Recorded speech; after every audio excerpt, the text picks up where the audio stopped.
Şekilde ifadelerde demiştik ki uşaqlar içerideki dəyişəni bölmek lazımdır. Yani ifadenin normalde kök altında 5n kvadratını da n kvadratına, 3'ü de n kvadratına bölürük. Kenardaki köksüz ifade olduğu için kök altı n kvadratından n çıktığı için bunu 6'ya bölürük. Məxrəci de 45 n kvadratını bölürük n kvadratına çıxaq. 3'ü de bölürük n kvadratına. Üzerine gelsin 5'i bölürük n'e. N kvadratları gedir, ədədi sonsuzluğa böldükdə sıfıra yaxınlaşır, ədədi sonsuzluğa böldükdə sıfıra yaxınlaşır, ədədi sonsuzluğa böldükdə sıfıra yaxınlaşır, ədədi sonsuzluğa böldükdə sıfıra yaxınlaşır. Qalır kök altında 5 bölək 45, kök altında 9'da 1, 3'de 1. Ama en rahat qaydası uşaqlar bu qədər əziyyət çəkdiyimizə biz düşünərik ki, bunları biz n kvadratına bölməli deyilik. Bəli, bölməliyik. N kvadratına bölməliyiksə biz bunları sonsuzluğa bölmək sıfıra yaxınlaşır, sonsuzluğa bölmək sıfıra yaxınlaşır, sonsuzluğa bölmək sıfıra yaxınlaşır, sonsuzluğa bölmək də sıfıra yaxınlaşır. N kvadratına böldükdə qalır 45'te 5, ixtisar gedir 9'da 1, 3'de 1. Yani bu şekilde işləyə bilərik. Biz demiştik ki dersimizde limit n yaxınlaşır sonsuzluğa 7'dirsə bu ifadenin özü 7'ye bərabərdir. Yəni ədədin sonsuzluğa yaxınlaşmış limiti el ədədin özünə bərabərdir. Ədədi sonsuzluğa böldükdə sıfıra yaxınlaşır. Limiti isə ədədin özünə bərabərdir. Ədədin özünə bərabər olduğu üçün olacaq cavab da 3. Burada da ədədi sonsuzluğa böldükdə sıfıra yaxınlaşır. Ədədin limiti özünə bərabərdir. 2. Burada da ədədi sonsuzluğa böldükdə sıfıra yaxınlaşır. Ədədin limiti özünə bərabərdir. 1, yani C variantı. Burada da ədədi sonsuzluğa böldükdə sıfıra yaxınlaşır. Ədədin limiti özünə bərabərdir. 1. 6-cı tip misallarda isə uşaqlar fərqli olur. Necə fərqli olur onu deyim sizə. İfadenin özünün qoşmasına vurmaq lazımdır. Məsələn, kök altında n kvadratı üzerine gəlsin n, çıxaq n'in qoşması nədir? O kök altında n'in kvadratı üzerine gəlsin n üstə gələyən, yəni işarə fərqi ilə. Surəti nəyə vururamsa, məxrəci də həmin ifadəyə eləmək lazım, bölmək lazımdır. İndi biz bunu bir A kimi, bunu bir B kimi təsəvvür etsək, A minus B, A plus B nasıl nəyə bərabər idi? A'nın kvadratı minus B'nin kvadratına. Yəni kök altında n'in kvadratı plus n'in kvadratı minus B'nin kvadratına. Məxrəc olan hissəyə isə uşaqların neynəmirik? Toxunmuruq. Deməli, kvadrat kökü silir. Surətdə qalacaq n kvadrat üzərinə gəlsin n minus n kvadratı. Bunlar gedəcək. Məxrəcdə də qalacaq n kvadrat üzərinə gəlsin n, üzərinə gəlsin n. Öncəki misallarda, birinci misalda başa saldığım kimi ədədi böləcəm, dəyişəni böləcəm özünə. Məsələn, n-i n-ə böləndə 1 edir. Kök altında n kvadratını n'e bölmeyeceğim. N kvadratına böleceğim. Niye? Çünkü söhbət kök altı ifadeden gelir. N kvadratını n kvadratına böldükdə 1 edir. N kvadratına böldükdə sonsuzluğa yaxınlaşdığı için 0 edir. N'e böldükdə isə 1 edir. Cavab 1 üstə gələk 1, 2'də 1. Doğru variant A variantı. Eyni qayda ilə biz növbətini də söyləyə bilərik. Buradan verək. Açım.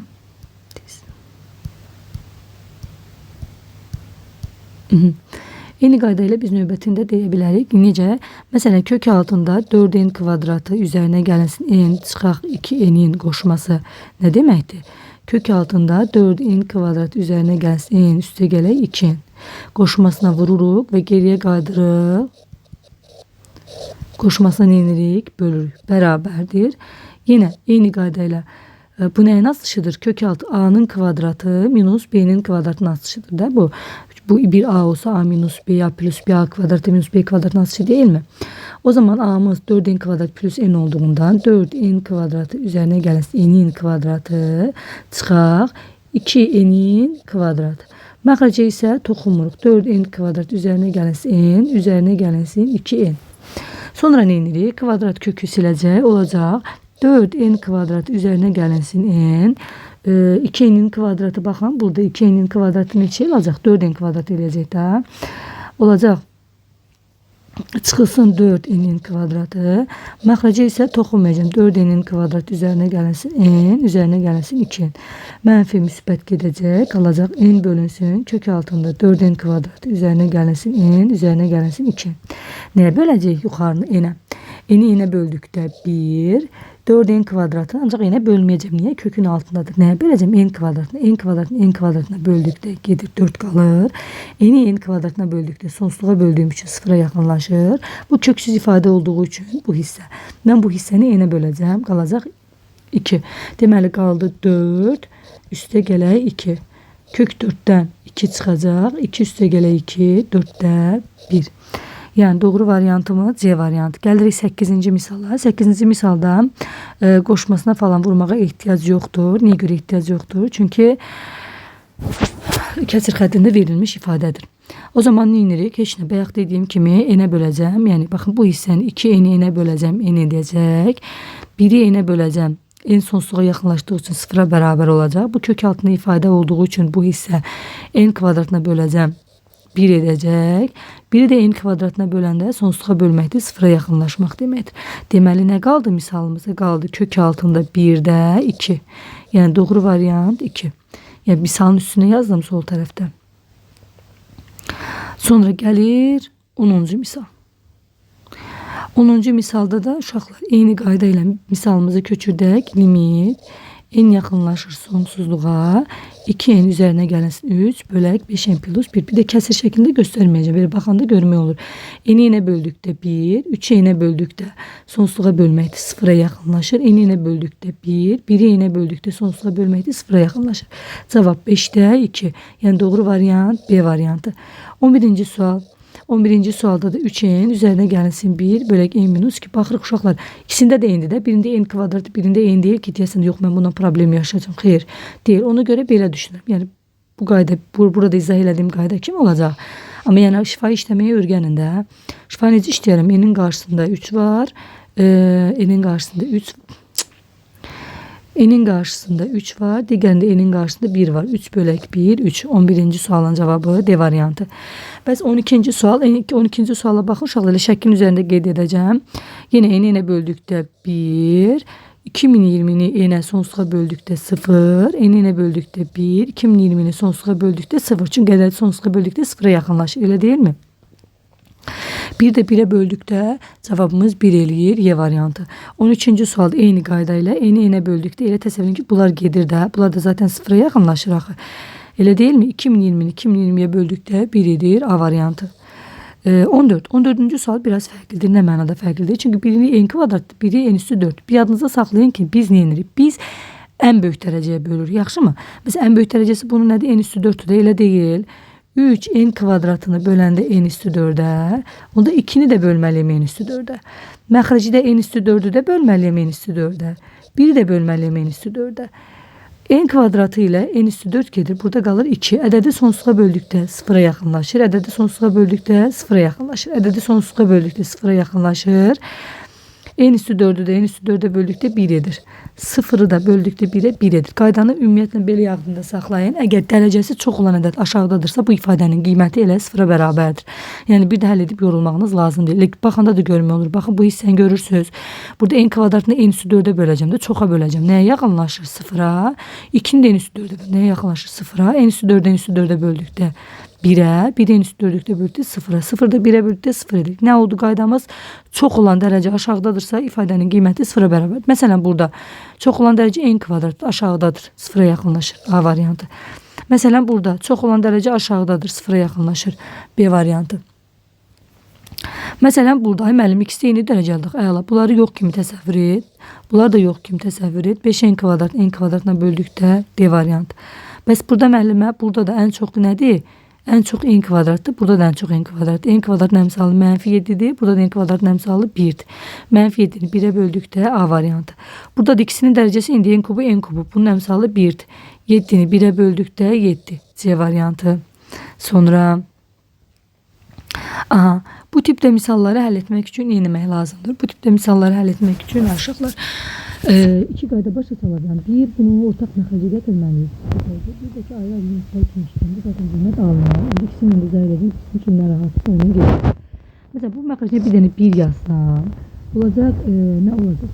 Olacaq n plus surət n kvadrat. N plus 3'ü n plus 3'e böldükdə 1. 1'ə böldükdə n plus 3'ü. Herkesi öz grubuna vuracağım. N kvadratını 1'ə vurdukda n kvadratı çıxar. O sol tərəfə baxaq bununla işləmək lazımdır. N'i n'ə vurdukda n kvadratı, n'i 3'ə vurdukda 3'ü. Bunlar bir-birlərini aparacaq. Qalacaq -3n bölək n plus 3. Müəllimə, dəyişən eyni idi, ikisi də eyni idi. Bəli, eyni idi. Onda mən nə yazıram? Heç nə. Bu sıfıra yaxınlaşacaq böləndə -3'ü 1'ə böldükdə -3. Başqa qayda necədir? Başqa qayda misalı verməyib ki, n kvadratı bölünsün n üstə gələk 3 minus n qarşılıqda limitin sonsuza yaxınlaşır. Bu şəkildə yazıb da. Biz dedik ayrı limitlərin cəmi, ayrı limitlərin fərqi şəklində göstərə bilərəm. O zaman bu nə deməkdir? Ayrı limitlərin cəmi şəklində göstərsək n sonsuzluğa yaxınlaşır. N kvadratı bölünsün n üstə gələk 3 çıxaq. Limit n sonsuzluğa yaxınlaşır n. Bunu belə yaza bilərik də, elə deyil. Burada nə baş verəcək? Yox, bu qaydanı mən tətbiq etsəm, burada qalacaq n sıfıra çevriləcək. Məxrəc sıfıra çevriləcək. Olmaz. Gələk bir də törəməyə girib. Olmaz. Elə yuxarıdakı qayda qəşəng qaydadır. Cavab -3. İndi bir dənə də nümunə yazacağım. Lap aydın olsun. 21-ci sual. Bir dəqiqə 21. Hardasan? Ay 21. Bir dəqiqə görək 21 hardadır?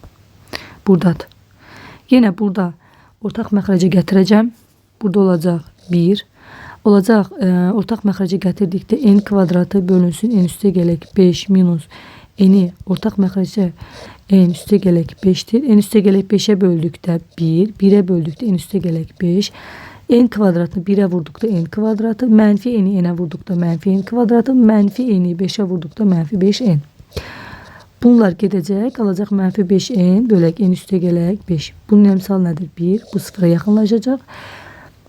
Çünki 5n'ə bölürəm. Mənfi 5n'i də 1n'ə böldükdə cavab olacaq mənfi 5. Yəni Y variantı. Sonra 22 də eyni qayda ilədir. Aşıqlar. Yenə ortaq məxrəcə gətirəcəm. Məxrəcinə bir dənə 1 yazacağım. Olacaq 3n kvadratı üzərinə gəlinsin 1. 6n üzərinə gəlinsin 7. Çıxaq 3 bölək 1. Ortaq məxrəc 3n kvadrat üzərinə gəlinsin 1'dir. 3n kvadrat üzərinə gəlinsin 1'ə böldükdə 1. 1'ə böldükdə isə öz alınır. Bir dəfə 6n üstə gələk 7'nin 6n üstə gələk 7'dir. Çıxaq 3n'i 3n kvadratına vurduq 9n kvadratı. 3'ü 1'ə vurduqda mənfi 3. Yuxarıda olacaq mənfi 9n kvadratı üzərinə gəlsin 6n üstə gələk 4. Aşağıda olacaq 3n kvadrat. Dedim ki, digər hissələrə baxmırıq. Olur nə? Mənfi 9 bölək 3. O da olacaq mənfi 3. Yəni doğru variant 22-də C variantına bərabərdir. Sonra gəlir 23-cü sual. 23-cü sualda da deyil limit en yaxınlaşır sonsuzluq. Yine bunu parçalayacağım çünkü ədəddir. 23'də uşaqlar, baxın, parçalamasam belə. Burada olmur, limit en sonsuzluğa yaxınlaşır. Mənfi 1 üstündə n bölək 3n olurmu? Olur da. Üzerine gəlinsin 5. Ortaq məxrəcə gətirdik. Bura bir yazırıq mı? Ortaq məxrəcə olurmu 3n? Mənfi 1 üstündə n üzerine gəlinsin. Burada 1 düşəcək. Burada 3n olacaq 15n. Elə olmur mu? Mənfi 1 üzərində üstü n nə deməkdir? Mənfi 1 üstü sonsuzluq nə deməkdir? Sonsuzluqdur da, elə deyilmi? Bu hissə nədir? Sonsuzluq. Yox, sonsuzluq deyil. Mənfi 1 üstün sonsuzluq, mənfi 1 üstün sonsuzluq elə birin özünə bərabərdir. Mən bilmirəm, mənfi 1'dir, müsbət 1'dir, amma ki birin özünə bərabərdir. Yəni birin özünə bərabər. Çünki birini 2 dəfə bir-birinə vursaq da cavabımız da alınacaq, birin özü alınacaq. Elə deyil. İndi biz nə edirik? Biz bunu ədədimizi məsələn 1 üstü n'ə bölsək, 1 üstü n'ə bölsək. Burada 3n'də də n'ə bölsək, üzr istəyirəm. Mənfi 1 də olsa, müsbət 1 də olsa, mən məcburam bunu n'ə böləm. Qaydaya əsasən. Üstə gələk 15n bölək n, bölək 3n bölək n. Bunlar gedəcək. Bu sıfıra yaxınlaşacaq. 15 bölək 3, 5. Və ya qısası belə düşünə bilərdiniz. Necə düşünə bilərdiniz? Deyim. Ayrı limitlərin fərqi kimi yazsaq biz limit n yaxınlaşır sonsuzluq mənfi 1 üstündə n bölünsün 3n üstə gələk 5 limitlərin cəmi şəklində yazsaq. Burada 1 eləyəcəkmi? Bu en sonsuzluğa yaxınlaşır. 1 eləyəcəkmi? Eləyəcək də. Elə deyilmi? Elədir. Mənfi 1 də ola bilər, müsbət 1 də ola bilər. 3n. Üstə gələk. Limit en sonsuzluğa yaxınlaşanda 5. Elə deyilmi? Ədədin limiti ədədin özünə bərabər deyil. Özünə bərabər. Deməli bu nədir? 5.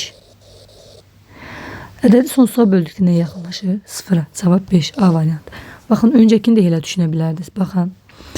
Ədədi sonsuzluğa böləndə 0 edir. 0-dan 3 çıxanda mənfi 3. Yuxarıya baxın. Bunu ortaq məxrəcə getirməliydim. Çünki dəyişən deyil bu. Belə getdi.